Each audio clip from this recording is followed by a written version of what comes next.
Les années 1980 ont été une époque remplie d'objets sans lesquels presque personne ne pouvait imaginer vivre. Ils appartenaient à chaque salon européen, à chaque sac à dos, à chaque bureau.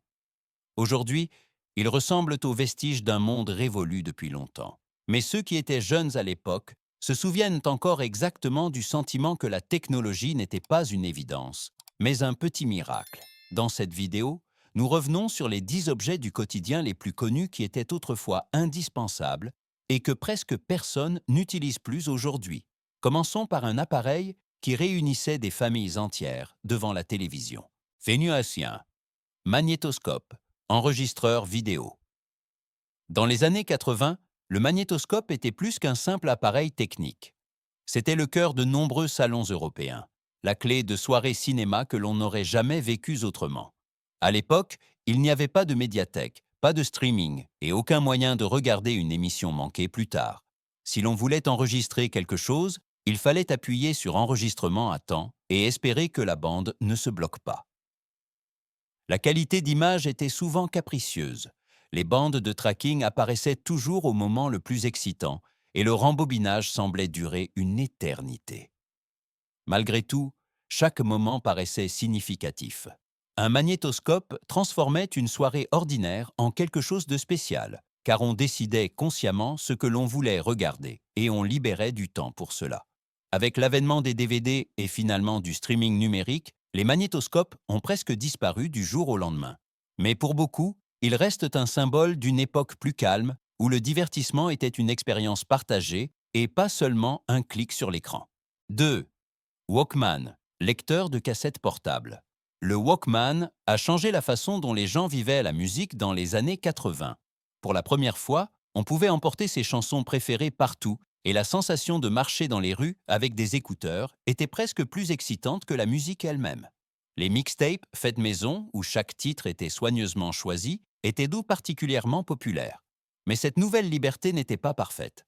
Les câbles s'en mêlaient, les piles duraient rarement longtemps et la recherche d'une chanson spécifique était fastidieuse.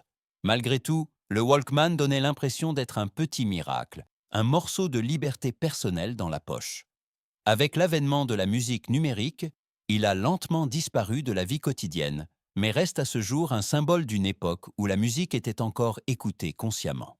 3. Appareil photo. Polaroid. Les appareils photo. Polaroid était un petit morceau de magie dans les années 80. On appuyait sur le déclencheur, on entendait le bourdonnement caractéristique et quelques secondes plus tard, on tenait une photo dans la main qui prenait lentement vie. Chaque prise de vue était un moment de surprise, car on ne savait jamais si l'image serait parfaite ou complètement ratée. C'est précisément cette magie qui a rendu les Polaroids si populaires, surtout en Europe, où ils étaient presque toujours présents lors des fêtes de famille, des excursions et des soirées. Les films étaient chers, les résultats pas toujours d'une netteté impeccable. Et pourtant, les Polaroids avaient une chaleur particulière que les images numériques ont encore du mal à atteindre aujourd'hui. Lorsque les appareils photo numériques et les smartphones ont conquis le marché, les Polaroids ont perdu leur utilité pratique, mais pas leur charme.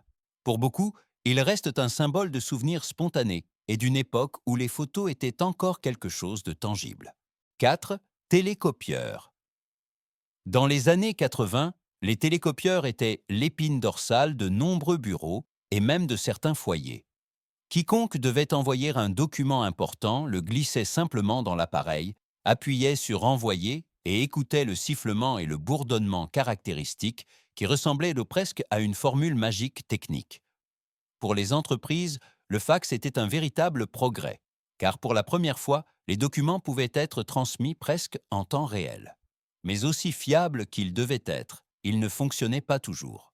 Les erreurs de transmission, les bourrages papier ou les impressions illisibles faisaient partie du quotidien, tout comme le moment de soulagement lorsque l'appareil confirmait enfin que le message était arrivé. Avec les emails et l'échange de documents numériques, le fax est finalement devenu superflu et a disparu de la plupart des bureaux. Néanmoins, il reste un symbole d'une époque où la communication était plus lente, mais en même temps plus significative. 5. Répondeur téléphonique. Le répondeur était un aide silencieux dans les années 80, qui attendait à la maison pendant qu'on était absent. Il enregistrait les messages d'amis, de la famille ou de vendeurs tenaces et donnait à chaque retour à la maison un moment spécial, lorsque la voix disait que de nouveaux messages étaient enregistrés. Souvent, les messages étaient maladroits, trop longs ou remplis de pauses, mais c'est précisément cette imperfection qui les rendait humains. Les petites cassettes à l'intérieur pouvaient se remplir rapidement, et il n'était pas rare d'effacer accidentellement quelque chose qu'on voulait garder. Malgré tout, le répondeur a donné au quotidien une nouvelle forme d'accessibilité, bien avant que les téléphones portables ne deviennent une évidence. Avec l'avènement de la messagerie vocale, il a disparu des foyers, mais reste dans les mémoires comme le signe d'une époque où la communication sonnait plus personnelle et n'était pas seulement un son numérique. 6. NS et Sega Genesis. Pour de nombreux enfants et adolescents en Europe, le Nintendo Entertainment System, et plus tard la Sega Genesis, était doté la porte d'entrée vers des mondes entièrement nouveaux. Avec Super Mario, Zelda ou Sonic est né un esprit d'aventure numérique qui a transformé les salons en petites salles de jeu. Chaque niveau, chaque boss final et chaque score élevé était perçu comme un triomphe personnel, et souvent des amis étaient assis côte à côte pour s'encourager ou se surpasser. Même si les graphismes peuvent paraître simples aujourd'hui, ces jeux avaient une énergie particulière. Ils exigeaient de la patience, de la concentration et parfois quelques cris de colère lorsque l'on échouait juste avant le but. Mais c'est précisément cette simplicité qui les rendait si inoubliables. Avec le développement des consoles modernes, la NES et la Sega Genesis sont progressivement devenues des objets de collection nostalgiques. Pour beaucoup, elles restent le début d'un amour pour le jeu vidéo et un souvenir d'après-midi qui semblait interminable. 7. Centres commerciaux avec espace de divertissement. Dans les années 80, les centres commerciaux étaient bien plus que de simples lieux de shopping. C'étaient des points de rencontre, de petits mondes d'expérience où l'on pouvait passer des heures. Entre les magasins de mode, les magasins de jouets et les librairies, d'énormes salles de jeux attiraient, dont les bruits des machines clignotantes et des mélodies électroniques créaient une atmosphère toute particulière. Pour de nombreux enfants, le plus grand objectif était de gagner suffisamment de tickets pour pouvoir choisir un petit cadeau convoité à la fin. Les cinémas, les mini-golfs ou les simples restaurants rapides faisaient également du centre commercial un endroit où tout un après-midi semblait être une petite aventure. Avec la montée de l'achat en ligne et le changement de la culture des loisirs, beaucoup de ces centres animés ont disparu ou ont perdu leur caractère original. Malgré tout, de nombreux Européens se souviennent des bruits particuliers, de l'odeur du pop-corn et du sentiment de se promener dans un petit monde à part. 8. Rubik's Cube. Le Rubik's Cube était l'une des énigmes les plus célèbres des années 80 et a trouvé sa place dans presque tous les foyers européens. Avec ses faces colorées, il exigeait de la patience, de la logique et parfois une bonne dose de tolérance à la frustration. Celui qui parvenait à le résoudre était presque célébré comme un petit héros parmi ses amis, car tourner, combiner et échouer à nouveau faisait partie du quotidien pour la plupart. Beaucoup se souvenaient d'avoir passé des heures à essayer de trouver le bon ordre, pour finalement être tentés de décoller les autocollants. Malgré tous ces efforts, le cube avait un attrait tout particulier, car il semblait si simple et pourtant si stimulant. Avec le temps, il a été relégué au second plan par de nouveaux jouets et le divertissement numérique, mais reste un symbole de la créativité analogique et de l'ambition ludique de toute une génération. 9. Sac banane.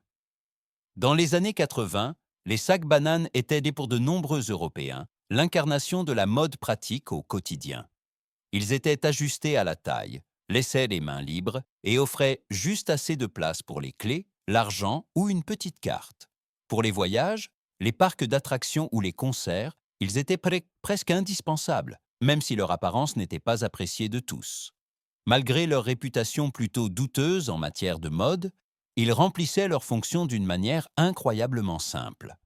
On n'avait pas besoin de chercher, de fouiller, tout était immédiatement à portée de main. Avec le temps, ils ont cependant disparu du paysage urbain, d'autres sacs devenant plus modernes et plus populaires.